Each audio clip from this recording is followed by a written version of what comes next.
आमच्या वेळी असं होतं. त्यांना काही घेणं देणं नाही आहे.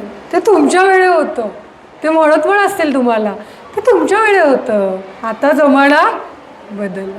कारण ही जी मुलं आहेत ना, ही टेक्नोसेव्ही वर्ल्डमधली मुलं आहेत. ह्यांना कॉम्प्युटर युगातली मुलं आहेत.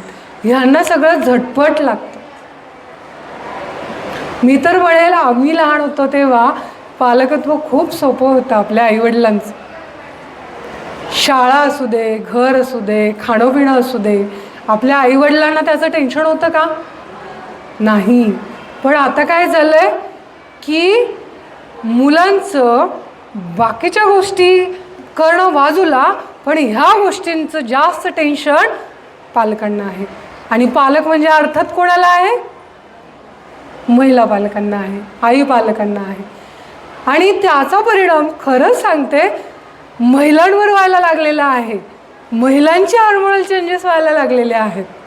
आणि महिला कंप्लेंट घेऊन यायला लागलेल्या आहेत क्लिनिकमध्ये, अगदी मासिक पाळीपासून झोप कमी होण्यापर्यंत.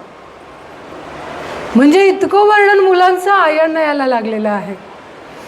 होतंय काय की आपण मगाशीच पाहिलं की जागतिक महिला दिन आहे. मॅडमने सांगितलं की खूप छान सांगितलं मॅडमने की प्रत्येक महिलेला वेगवेगळे रोल तिच्या लाईफमध्ये निभवावे लागतात.